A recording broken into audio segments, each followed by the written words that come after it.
Hello and welcome to Oz by Drone. I'm Greg. I'm John. And we've got someone else lurking in the background who we can hear, but you can't hear at the moment. So we've got these little voices in our head. You know, I've heard about people hearing voices. He's a good friend of ours, and thankfully he's not actually saying anything at the moment, and hopefully he won't, but we'll see how we go. I'm always worried about voices in your head, especially when they're Ken's. I got to tell you, there's concern there, real concern. Anyway, let's talk about what we're going to do today. Yeah. So, starting with, I had audio on my laptop coming back into me, so I've got to learn how to get better at that. But let's get started. We're Oz by Drone, and we're going to get started with this button. Here it comes.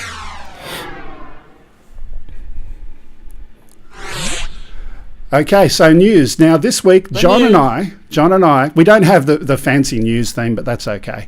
John and I have gone off down to Canberra this week, and we spent a week at an event called the RPAS in Australian skies, all about integration into airspace. Yeah. So this was an interesting event. It was a conference of an RPAS-based association, the Australian Association for Unmanned Systems. Yep. And, they got together people like Boeing, DJI. We had someone from DJI there.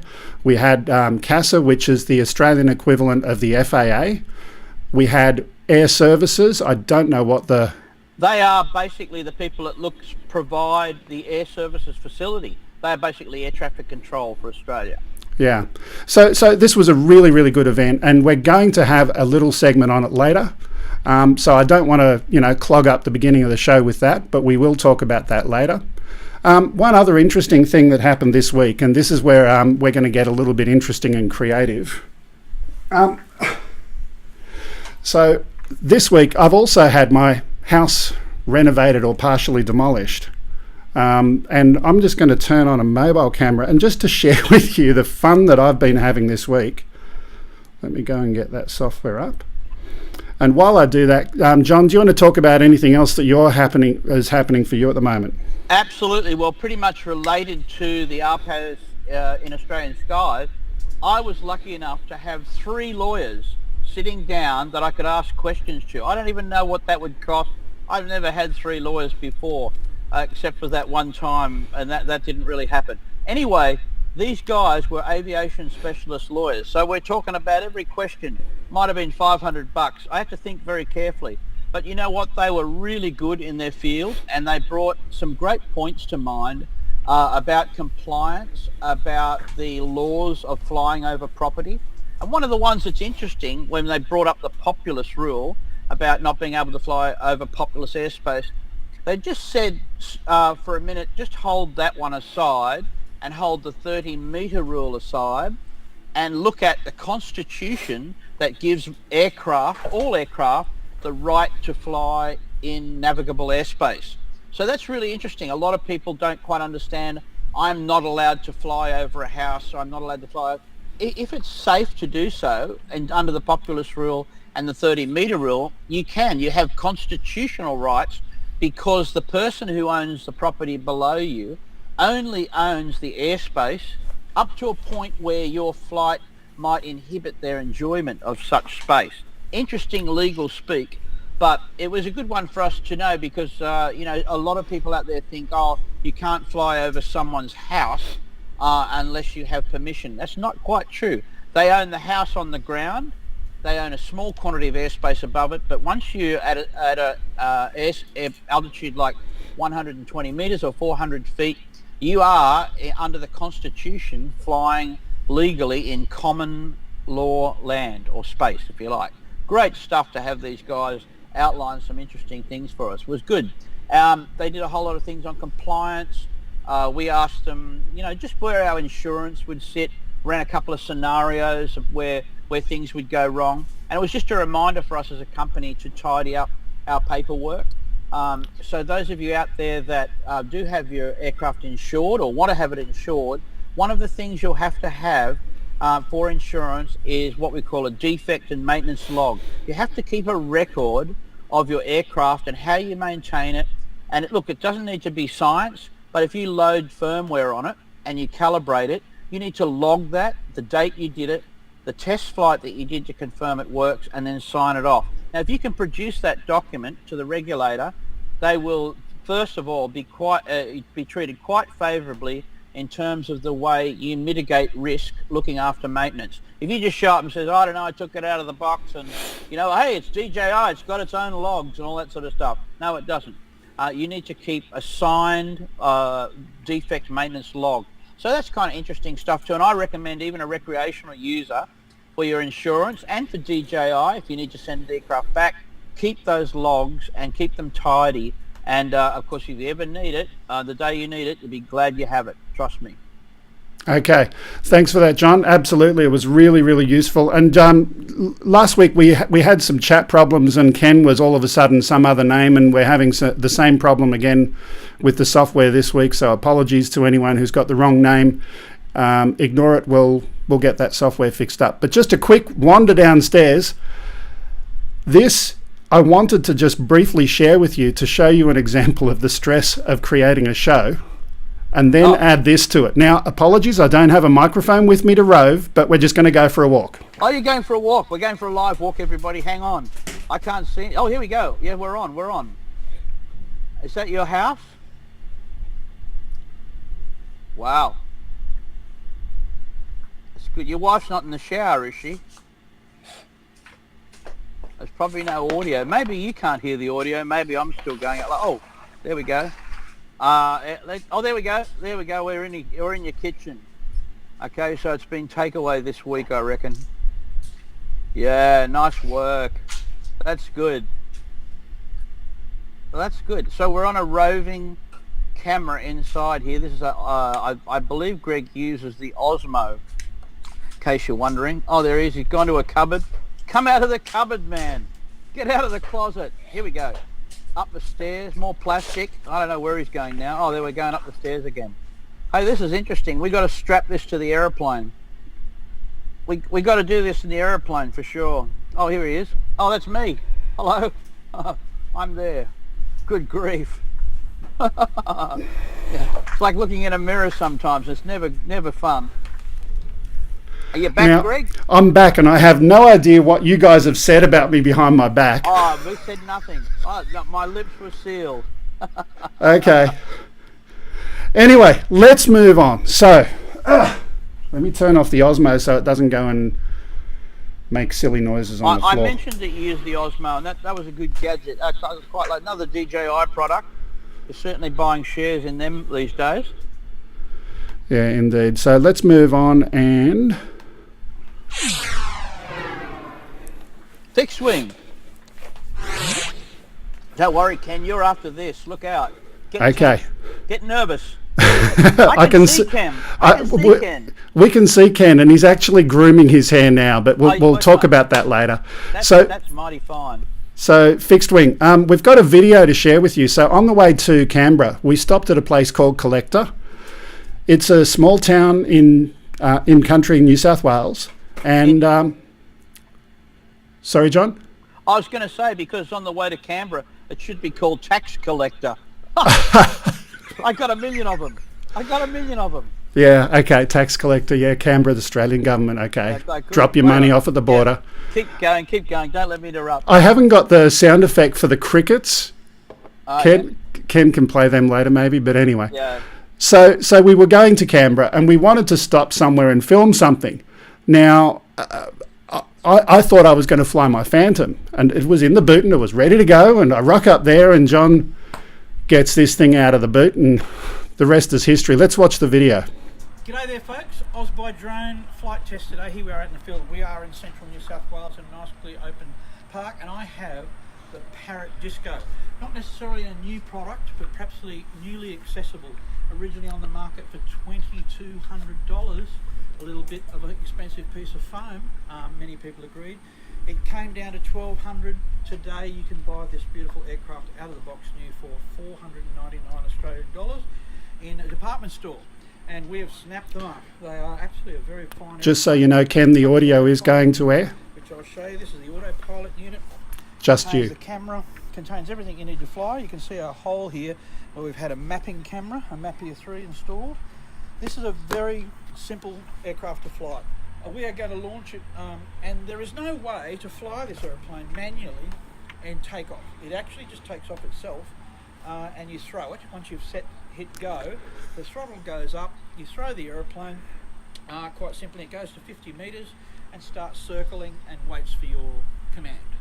So there it is, the Parrot Disco, designated PF 7500-61, for those of you that are keeping any kind of special notes. Here we go. I'll launch it for you. We'll do a couple little circuits and I'll show you a few things. Now all I'm going to do here is have my finger on the go button on the controller there. You will see the aircraft go into low idle just for a split second as it gets its rotation. Now that's an important thing in protecting, of course, the electronics in the engine. You wouldn't want to send a full throttle charge through to your motors straight away. So it's got a soft start and then it'll go to full throttle. Once it is, I just throw it. If in 10 seconds I'm still holding it, it will shut down. So rather an intelligent beast it is. Here we go. So skies clear, no manned aircraft around, we have no other people around at the site, we're nice and clear, we're clear to launch. Here we go. And on, low idle, fast idle, ready to fly. So the aeroplane's climbing.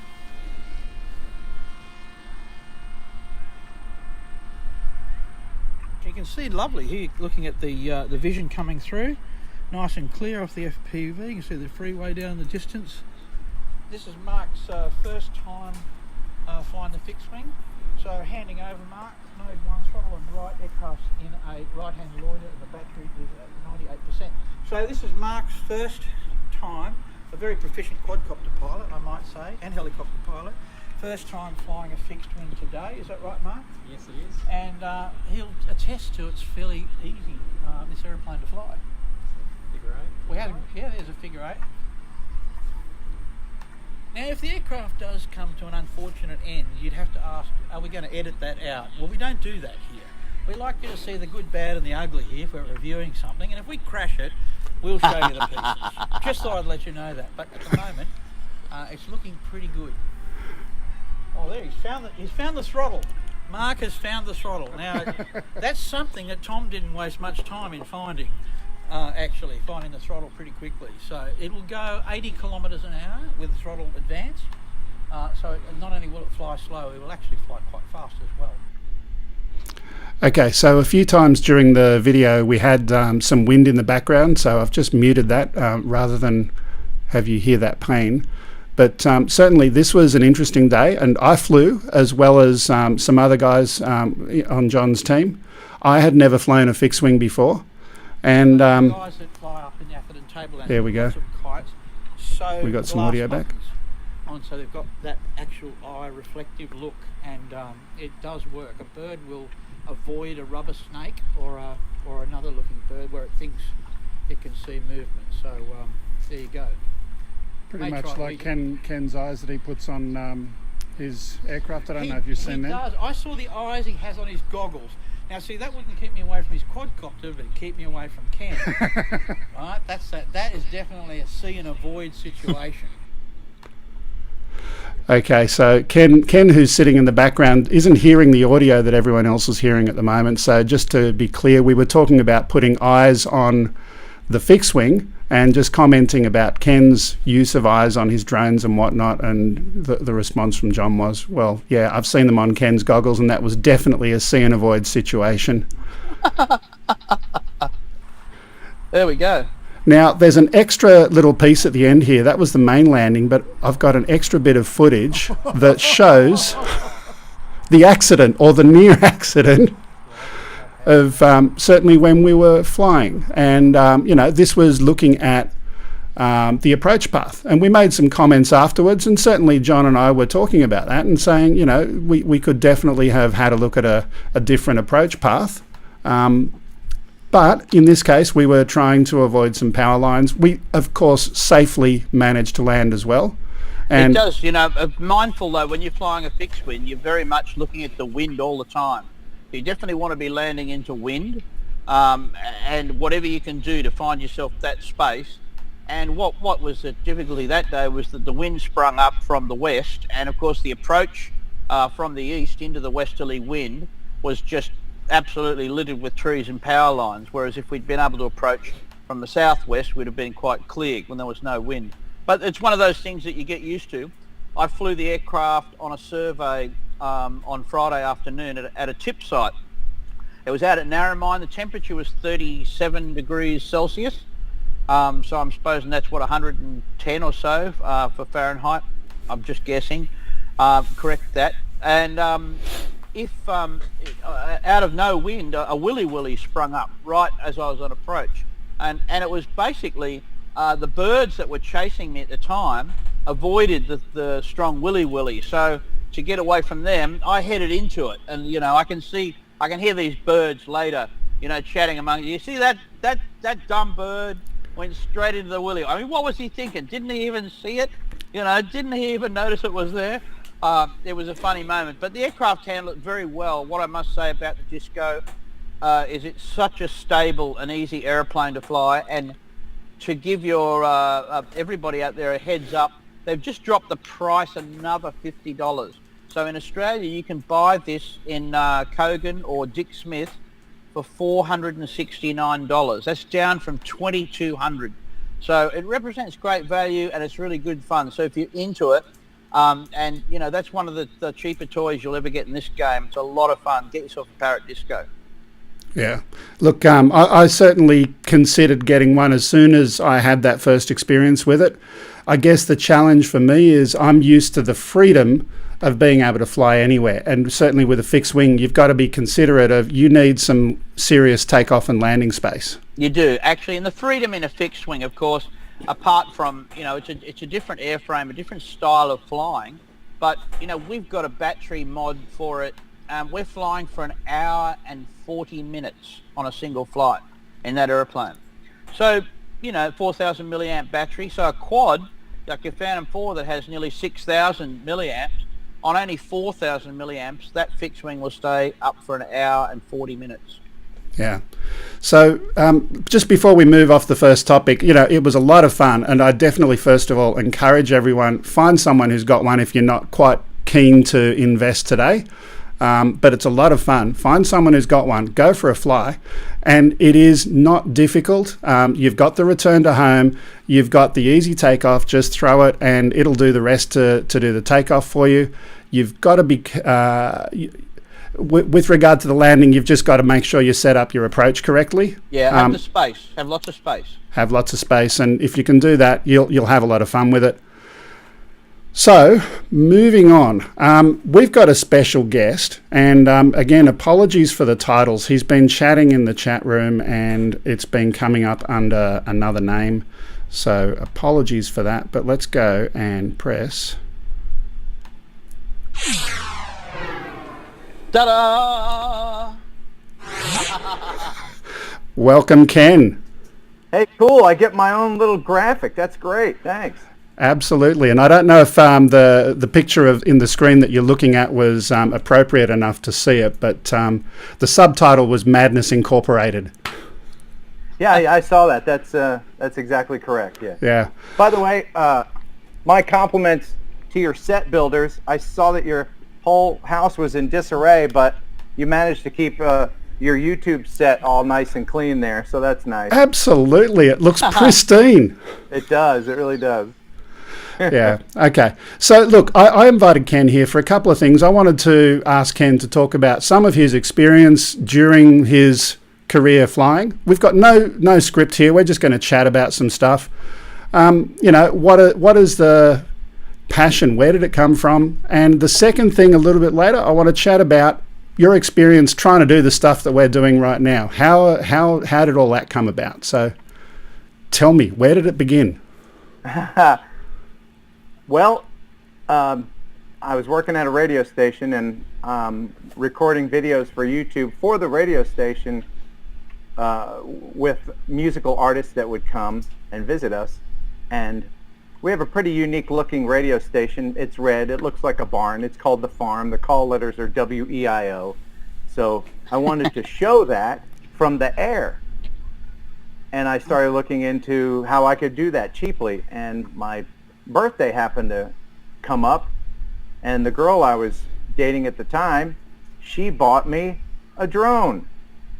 And yeah, it was a little Hubsan drone, no GPS. It was just little thing. And the first hour I had it, it went flip off into the woods, never to be seen again. Yeah.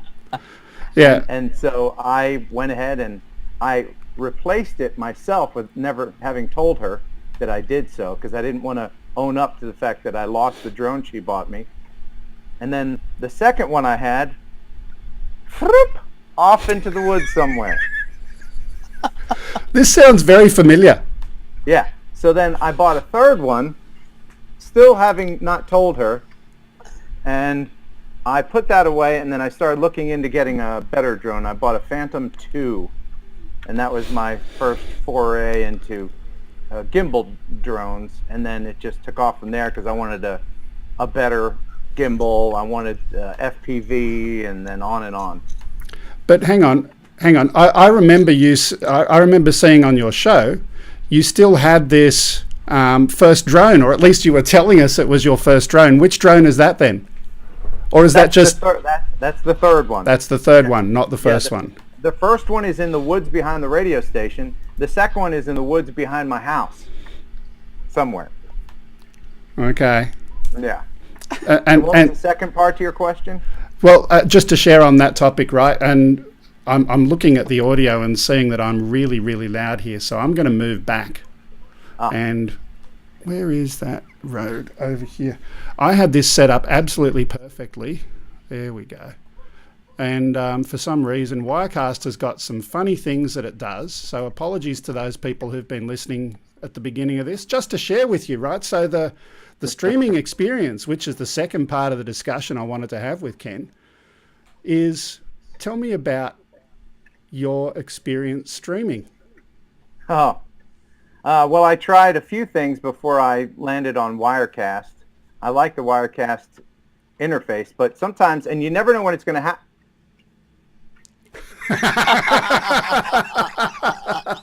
He's very good at it.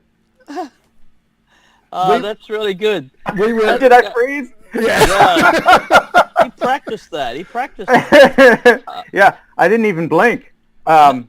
Yeah, the Wirecast is a goofy mistress, and then when you team it up with Skype, which is what I've been doing. Now, Greg, you're a computer whiz, so you're further along with this than I am.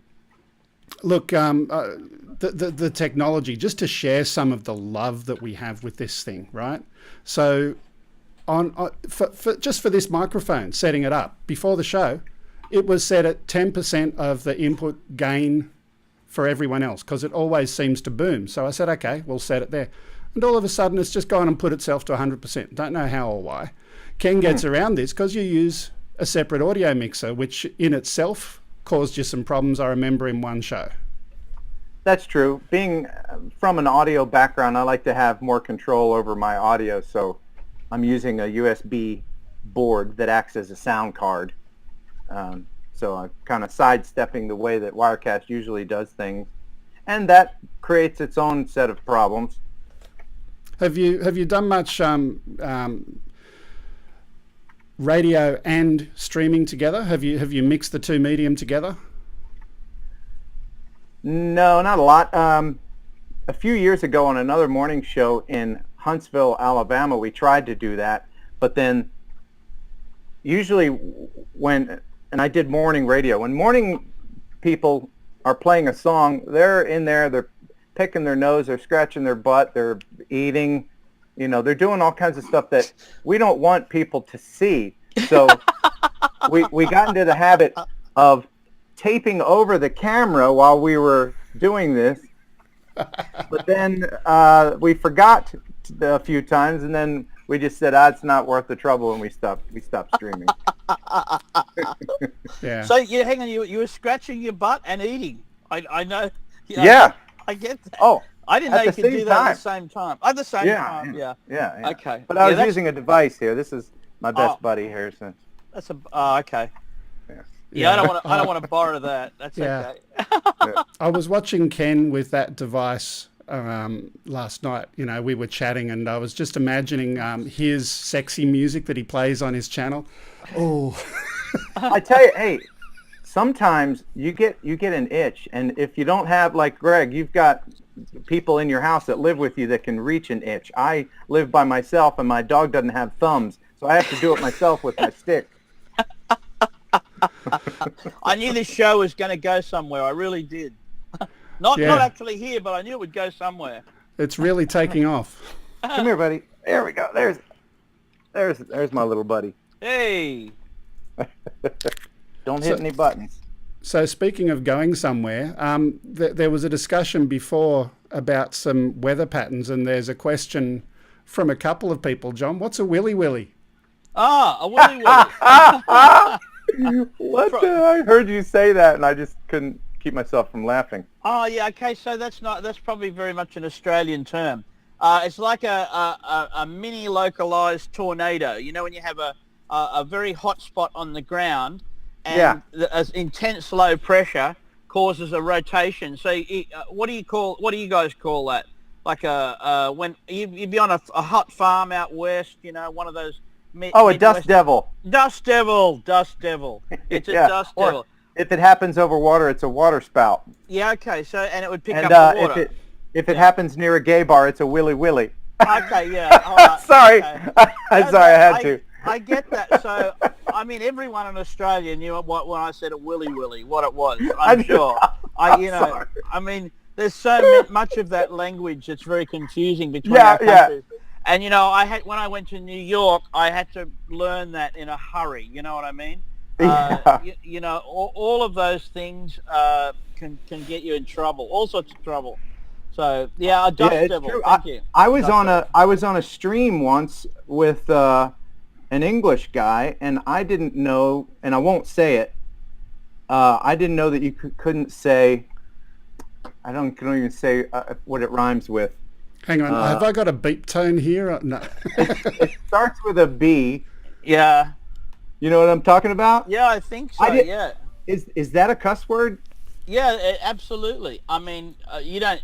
We use it all the time, and I actually heard an interview of an Australian friend of mine who was being interviewed by Alec Baldwin about a new film, and he used that word, and the whole audience just went, "What?" You know. Oh wow. And so, yeah, I know. I know the word. We use that very regularly and very robustly to describe something. Can be a device, can be bead, you know, and you can feel bead, you know, at the end of a long day. Oh man, I've been working all day. I'm really bead. Yeah. You know what I mean? And I mean, you can walk in to a gay bar and say, man, today I feel, you know, actually in perfect context. What is that advertisement we've got in Australia? And you just it's on television. The dog. You remember the dog? Yeah, I remember the dog. And it was a car commercial, I think. Yeah, that's right. Yeah, I seem to remember. But look, there's a lot of other words that we don't use, and I know the English will use anything. Over there in England does say anything. So we do have a set of rules, but they're obviously different to yours. I know that. A lot of cultural differences, yeah. A lot of cultural differences, you know. However, when you're flying, the words "watch out" usually mean the same thing.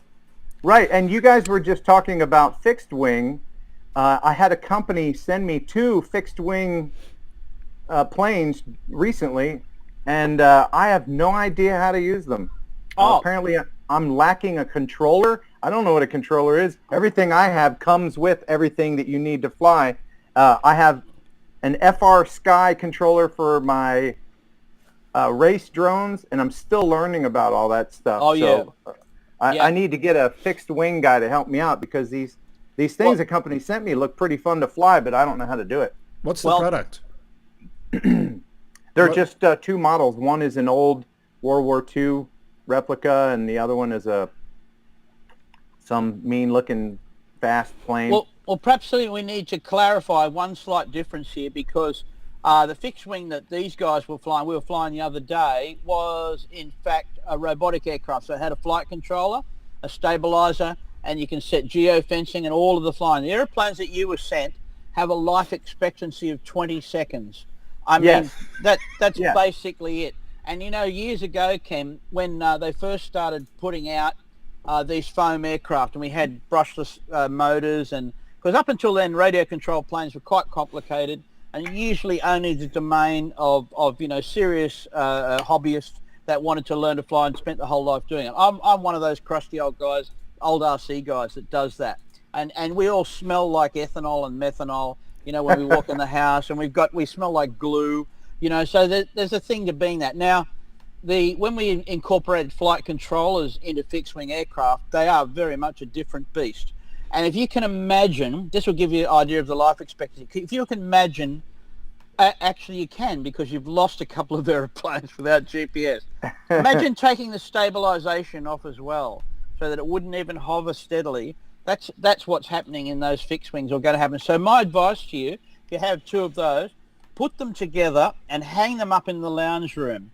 Now you can put a couple of scuff marks on them, a little bit of grass marking on it, and hang it up. And then when your friends come over, I've been flying that one for years, you know, the World War II one, and you know, they'll be very impressed that it's still in one piece. That's the only way to do it, man. Otherwise, you're going to lose that thing. I'm telling you, it's gone. It's gone. Well, my plan is to set the wings on fire and see how long it'll stay in the air. Oh, a novel idea. Yeah, absolutely. yeah. That, you know, I mean, set the wings on fire. Yeah. I'm going for 1 million views. Going for 1 million views. Greg's going to knock up a quick risk assessment for you for that one. And he'll be back. I'll be looking forward to reading that, your RA on that one. That'll be beautiful. Okay. Yeah. Look, thanks for joining us, Ken. We've You gone bet. into all sorts of directions, and I knew that was going to happen, but I have no problem with where it's gone. I just want to say again, and I've said this to you privately and when I was a guest on your channel, you like the visual things that I'm doing here, but I'm amazed by just the timing and the pace that you do that. It's just incredible, and I just want to thank you for what you do with your show, both in terms of entertaining, but also with your other videos of educating people and getting them into the drone scene. You talked about a short while ago how your girlfriend at the time bought you a drone and you crashed it.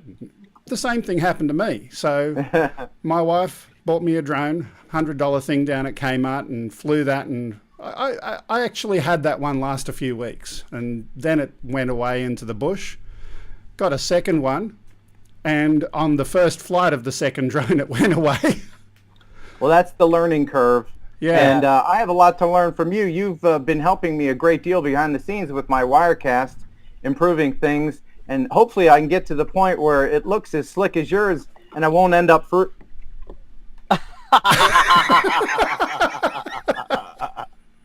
He's very good at that. He's good at that. Yeah, there he goes. Yeah. All right. Okay. Big So- plug for the show, Greg. Let's give everybody a plug for the Ken show. Yeah, look, most of the people here have come from Ken's channel, so you already know where it is. But if you have come here from somewhere else, there's a link to Ken's show in the description. Encourage you to watch it. Thursday Night Live, US, 7 p.m. Central. It's a lot of fun. Ken, if you want to stay in the background, and I'll understand if you've got to chuff off shortly, but the next segment we're about to do actually still needs you. I'll be skedaddling, but I will be watching. I'm going to do a little spring cleaning over here. Well, there is one quick little thing, and that is... See you, Ken. Hang on. He's not gone yet. I'm not leaving. I did ask him to stay just for the chat section, so we can have some interactive questions about anything we've talked about before.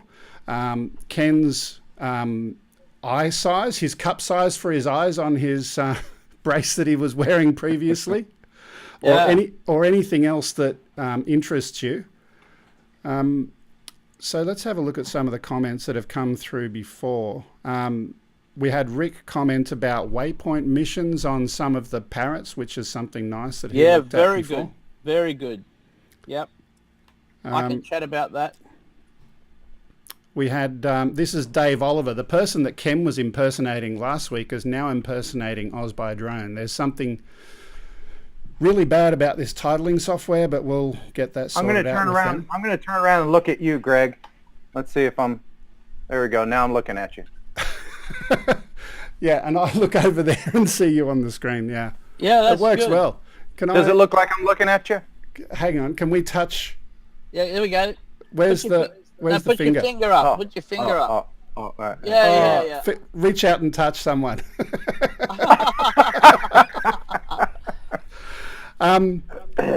Yeah, so Dave Oliver, last week was Ken, this week he's himself, but now he's pretending to be Oz by Drone, and he did suggest watching right next to Lake Illawarra. So, Dave, if you're there and you've got your drone, please film. I actually had someone else who was going to Lake Illawarra and filming as well. I can't remember the name of the person, but viewer videos, that's a nice interlude to ask if anyone wants to send in some videos.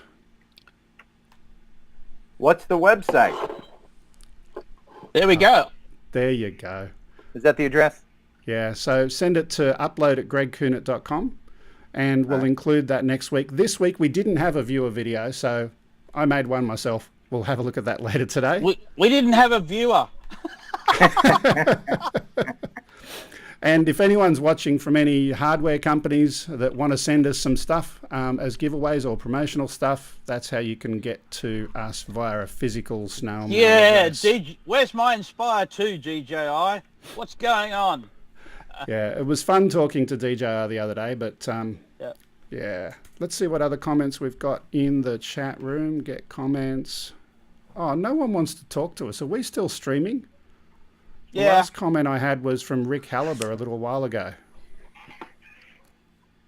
No, everyone else is Oz by Drone. Hope Ken wasn't coming up as me again. That was Dave Oliver. That'd be a concern. I'd be concerned about that.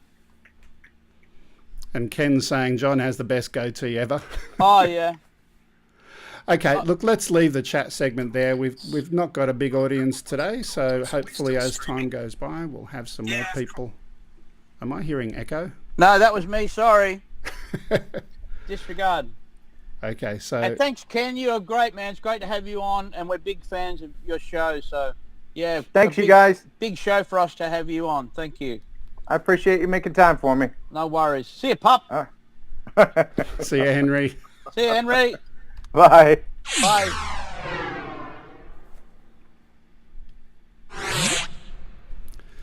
Okay, so the next segment we're going to have a chat about, and to my controller, if you could select the audio button without Ken's input, because he has disappeared, just to make sure that doesn't cause any grief. Thank you. And I see my volume has gone back up again. The wonders of Wirecast. Can you hear me okay? Am I on? You're on. I can hear you. Good. I know Anyway. in past weeks I've been a bit soft, so hopefully that we've fixed that this time. Yeah, we got some headphones and microphones for John. We're all So good. I was going to want to chat about BVLOS, and in particular, we went to that conference that we mentioned before. What I want to do here is, I don't have vision from that conference yet. We did shoot a lot, and in fact, we actually filmed the entire conference. I haven't had a chance to edit it yet because my house is being renovated, as you saw before. But what I did want to do is talk about some basic principles and have an interactive chat with you, John, with the audience through the chat room. Here's the question, right? So just pretend we've got the first drone ever right now. We've already got an airspace system for manned and commercial aviation, but the first drone has just come in, and the guy who built it, instead of having all of these drones enter by osmosis, how are we going to design a system that's going to work? Now, ultimately, if you have a look at commercial aviation, you've got your TCASs and your all of those kind of systems that are out there. They're already squawking their codes, etc. There are some problems with some of those, mind you, and you and I have chatted about that before, where they're not necessarily the best protocols in the world. But let's start at the beginning. So I'm going to throw out what I think. You criticize me and correct me if you think I'm wrong. So number one, we're going to have registration in a secure manner. So drone registration The reason why it has to happen is for a drone to avoid another drone, it's going to need to be able to know where the other drones are. Yep. Now, if you don't have registration in a secure manner where you can trust the information from nearby aircraft, then you're not going to know what's around you unless you have a really, really super big drone that's going to have radar or LiDAR and all of these other things. Well, registration is, in aviation, we call a fit for purpose process. So whereas we were just talking about collision avoidance, that's just only one very minor part of registration. So when we register or certify an aircraft to fly, there's lots of legal documents that can go with that. Let's suggest we've got a larger aircraft, because you're rating it to manned aircraft. A registered aircraft that has a set of approved logbooks, been maintained correctly, and the registration, if you like, that and certification that goes is a bundle. So obviously identifying that object or that flying machine for all of those other purposes is actually more important for safety than just avoidance.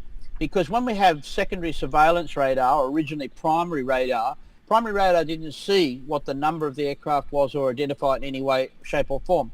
Primary radar only sent a return saying there was an object in the sky there. Then we moved to secondary surveillance radar, which gave a number code and an altitude, basically. So you had altitude. And now we're at AEDST, which is the modern form. Now what we're doing there very simply is feeding the GPS data into the signal, which is sent out and can be monitored. It can be monitored from other aircraft. You have some TCAS, which stands for Traffic Collision Avoidance System. So an onboard aircraft, you can plug a USB dongle into your computer and receive AEDST feeds or transponder feeds, if you like. So it's a very simple process. And we think that, of course, the way towards integration for anything is to have a transponder. Go towards the future. What you'll see in the future is paragliders and hang glider pilots will have a wristwatch with a transponder in it, a GPS transponder, and anything that goes airborne, anything that uses the sky at all can relate its GPS position, speed and height and a signature code, if you like. So that's the way we're heading. There, and I might say where people, want to talk about, oh, I don't want to be seen. That's not a luxury in aviation. When you're in common space, if you want to be in the airspace, you play by the rules. There's no civil liberties in aviation at all. That mob doesn't exist. When your name is registered as a pilot and the responsibility that goes with that, all of that's off. The only thing that remains private in aviation are your medical records, which remain private with the Department of Aviation medical branch. Everything else is up for grabs, pretty much, in terms of your experience, the aircraft you fly. The regulator knows when your last flight checks were. When I fly a manned aircraft and I fly as an aeromedical pilot, I put in my transponder AirMed 202. That's my own call sign. So air traffic control can see me flying any aircraft and know who the pilot is, what my experience is, where I'm going, what height I'm at. So, Yep. Get ready for that. Get ready for that. That's going to be for unmanned aircraft as well. So again, let's just keep it simple. Registration of aircraft. Yep. Registration and or licensing of pilots, and there's recreational versus commercial pilots. But if you're going to be in the airspace and we want to build something that will let anyone go anywhere, it's not that we're trying to worry about civil liberties, but I think we have to accept that we need to have pilots and aircraft registered. Yep. Okay. I think that when you mention the word recreational, remember in manned aviation, although we have recreational aircraft, once you're talking to pilots and talking to people, they're professionals. We don't fly with a recreational badge or a professional badge. Once you're going to fly, you wear the professional badge, and if you've been taught properly, you wear it from the very first day you start flying. It's just the way it's done. Yeah. So registration, aircraft, pilot. Next thing, you mentioned it before, broadcasting your signal. Now, the challenge that I see again is that some of the manufacturers, DJI in particular, decided to throw security out with the bathwater Yep. They didn't design their product securely from day one, and there's a lot of people who can attest to some of those concerns. Yeah. Granted, they are trying to clean up their act now a little bit, but one of the challenges I see right now is AEDST. It's transmitting information in a way where the message is not signed, not authenticated.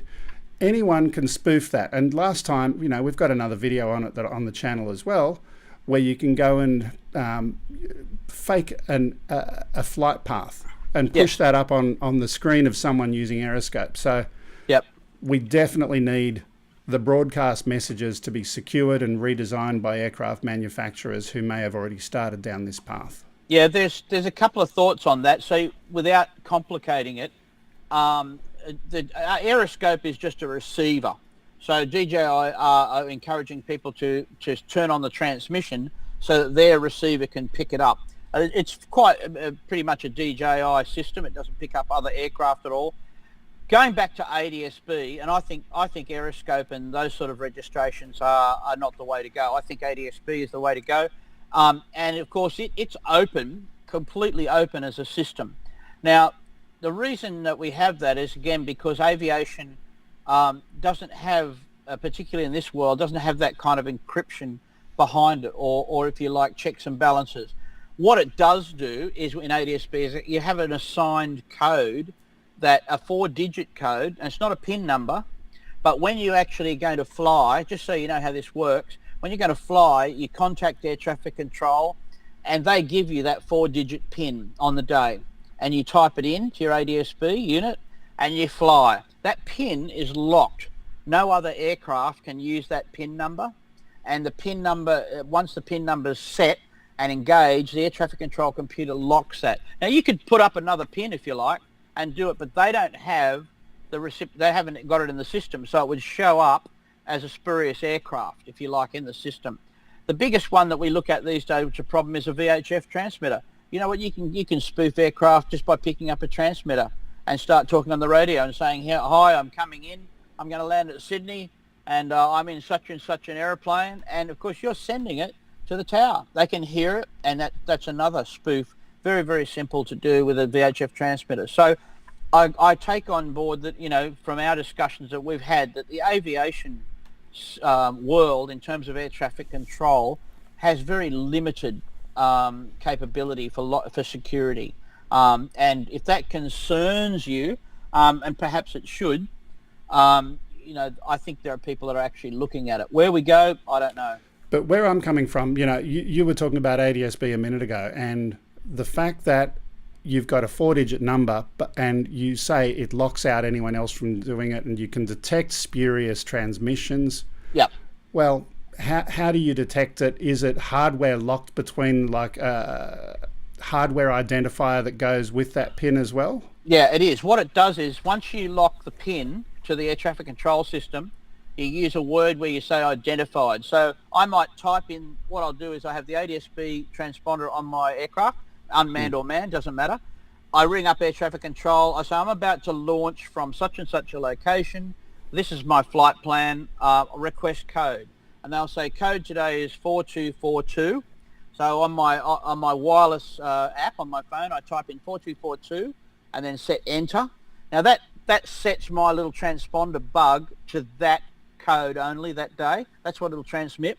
And the GPS data is sent in MODES transcription through that PIN. Now when I take off, as soon as air traffic control see my code 4242 and my position, they lock and you are identified. Now if I fall out of identification, if I go below the radar, they say radar identification lost, which means then I have to report my position manually. So this is the way we operate manned aircraft. It works perfectly every day. I get that. And here, the challenge that I have in my mind is that it's the same as what AEDST has done, with the exception that there is session tracking, right? So think of it as a session. Aviation, airport, radar, they see you, you launch, they know who you are. The only reason they can exclude anyone else squawking the same code is because they know where you are, and it doesn't make sense for another one to happen over there. Correct. Yeah, that's the way AEDST works. So session-based authentication. It Yep. works, but there are holes and there are risks if an aircraft goes below a certain altitude or drops out of radar range, and then you can have multiple aircraft popping up. And even worse than that, hypothetically, there's nothing to stop spoofing of a whole bunch of these identifiers before an aircraft takes off. Yep. So I'm not saying throw out the baby with the bathwater. What I am saying is that for drones, we need to have something like Aeroscope, something that is signed and something that will potentially have a gateway into regular aviation position identification. Yes, I can see, you know, for commercial operators, I understand for recreational operators having a freedom to fly, more freedom to fly through identification is important. I can tell you that there's two ways, the two ways you've suggested to go here. One is for us to have a system, an RPAS system or a drone system that integrates with manned aircraft. To me, that doesn't work. We go straight to the manned system. It's already in place.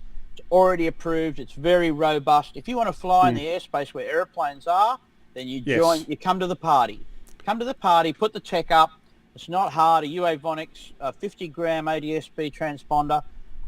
They're not cheap. But if you're going to, here's the thing: if you're going to operate in manned airspace, it's going to be some coin and it's going to be some certification that allows you to do it. And I'm sure everyone that rides in commercial air traffic is happy to hear that it's not something the backyard enthusiast can do.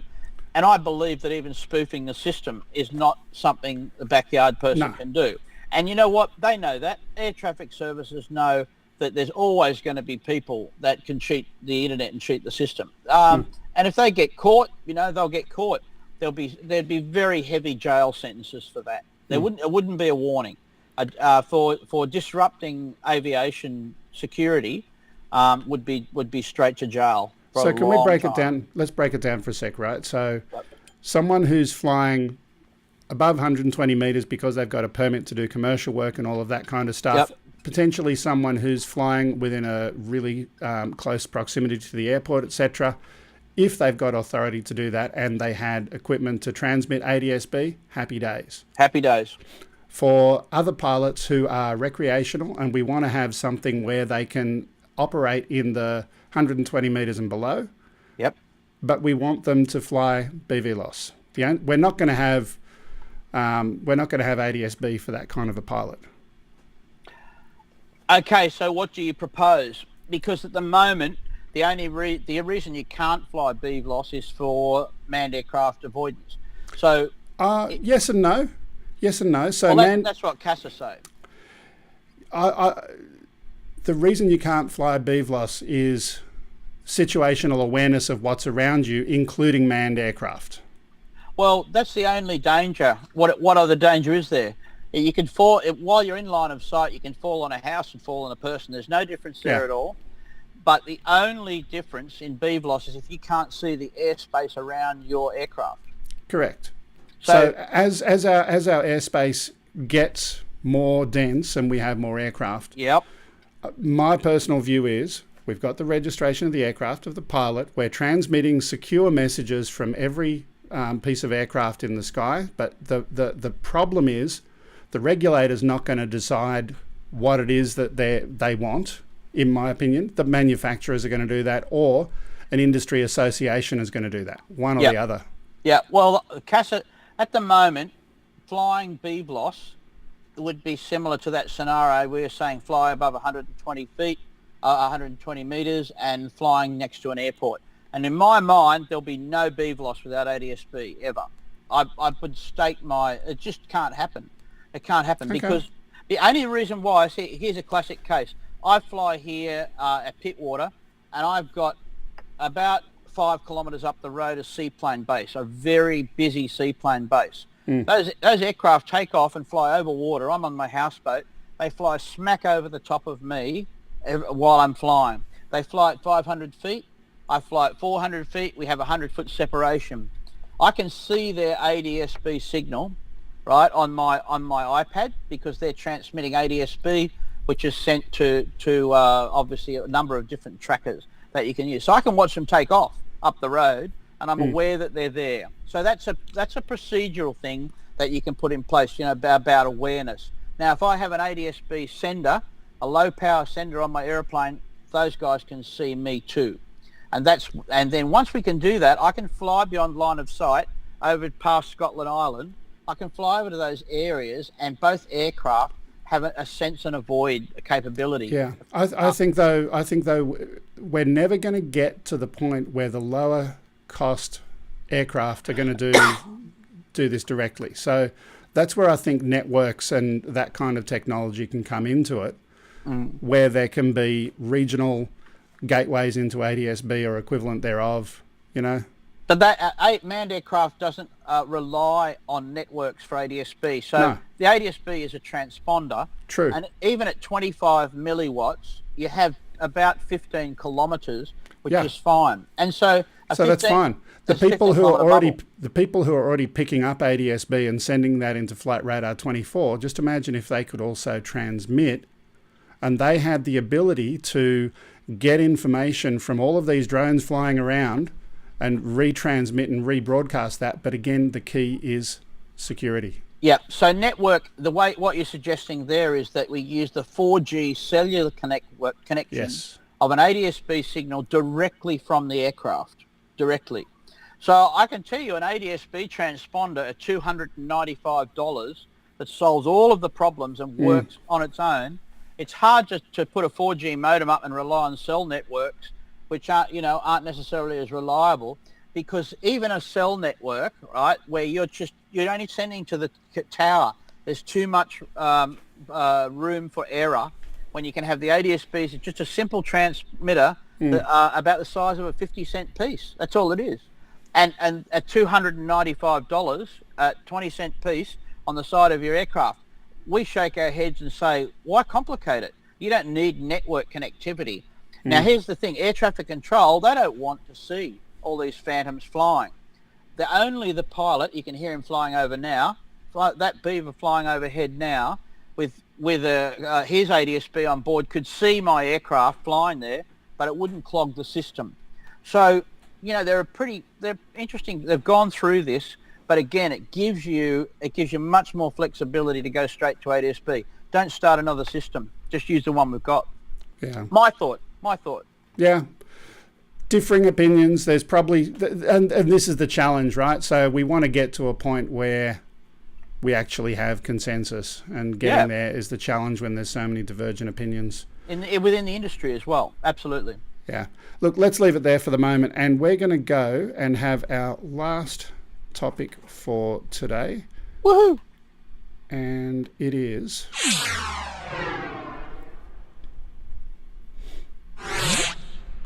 So after last week's show, I went flying myself, and I went to Kyle Bay, and this is the footage that I took. So let's have a look. Knock it. Oh, yeah. Very nice.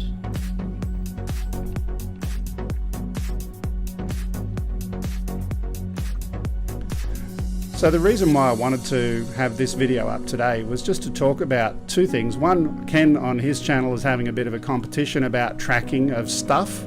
So I'm tracking these jet ski guys, so I'm going to send it in to him. Aside from that, talking about safety and flying over water, it's something that you and I do on a regular basis. Now, obviously, there's some extra concerns when you've got people maneuvering their own vessels below. Yep. So just to share with people what I did on this particular occasion, number one, I talked to the people beforehand, and they were quite happy to be filmed, and I shared with them where they can watch it later. Second thing, I said to them, if the rule is we've got to stay 30 meters apart, so don't deliberately head directly under the drone. Third thing, from my perspective, I'm maintaining that separation during my filming. And the rest of it is your general well done. Yeah, they're the important general things. Common sense. Yeah, they're the important things. And obviously you've got good altitude management. From a flying perspective, altitude management's an important one. You're right next to the splash here. That was good. Well, I'm close to the splash as far as you can see, but the interesting thing is, and I'll tell you the one mistake I made when filming this, I filmed it in 1080p. Yeah. And there was a nice little crash there, not of the drone. I filmed it in 1080p. I should have done 4K because I've zoomed it significantly Okay. to get the appearance of being that close to these watercraft. Yeah, that's good. But it's a really beautiful area. It's called Kyle Bay, and there are some historic houses in that area that I intend to. In fact, I did fly over on the day, and I actually spoke to the owner of the house there, or a resident of the house. I don't know if he was the owner or not, but he gave me authority to fly over there. I'm not going to share that today. The interesting thing about that is it's a historic house in the area that's currently being redeveloped and all of that kind of stuff. I've got some before footage that I took some time back. It'll be interesting over time to have a look how that develops. Nice work. Nice fun chasing around jet skis. Yeah. We got about a minute left, I think. That's great. We'll just let that play out. I feel like it. You know, it's like when a dog chases your aircraft, and you're flying around. The dog's yapping madly and following you. I feel like we're that dog now. You know, chasing the jet ski. Yeah. Right. Oh, look, it was great fun. Beautiful day. Nice little sun flare there. I deliberately flew back to the left again when I saw the flare the first time. There you go. And I can see your horizons looking good. You know, always good when you're doing a lot of high manoeuvring. Remember your gimbal will sometimes get a little bit of a slant on it unless you let it reset properly. High fast yaw activity will often give you that kind of tilted horizon look. So you've got to keep right on top of that. And your framing, that's good. Beautiful area. It's such a hard life living on a river. Yeah, that's right. I agree. It's pretty warm here today, everybody. I think we're heading for 37 degrees again. And it's going to blow too. I think we're going to have some wind today. Hopefully that's going to die off for our sortie tomorrow. So just as we're going out, do you want to share anything about your sortie tomorrow? Look, I can't give you a lot of details, but it's pretty interesting. We are at Morrison Aerobotics conducting trials for correctional services, and they're installing some new infrastructure for drone detection. Would you believe people use drones to drop contraband into prisons? And Really? Yeah, they do. And we're actually, nice landing, here we go. We're actually been engaged to test their detection services and audit their detection services. So we've got a bit of a week of that this week. So it means basically sneaking around the bushes and so we can't be found. And then landing, we're going to actually land the aircraft inside the prison walls on the ground, do a remote landing as well. So yeah, pretty exciting stuff. So we've spent months and months preparing for it, preparing various checklists and safety risk assessment and so forth. It's a big job to manage for a client, but we're moving forward with it. It's good. We can give you little bits and pieces on the way, and eventually you'll hear in the media that new detection services have been launched at some of these sensitive sites. I'll just say out of interest, I saw something on Twitter this week where there was, I think in the UK, there was a successful delivery of something into a UK prison this week. Yeah, that's right. It happened overseas with great regularity, a few times here, but they've seen some very creative stuff being done overseas, that some of it we're going to replicate. So we'll take case studies and replicate it and just sort of look at their processes. Detecting in a sensitive site, detecting these aircraft is really a combination of things.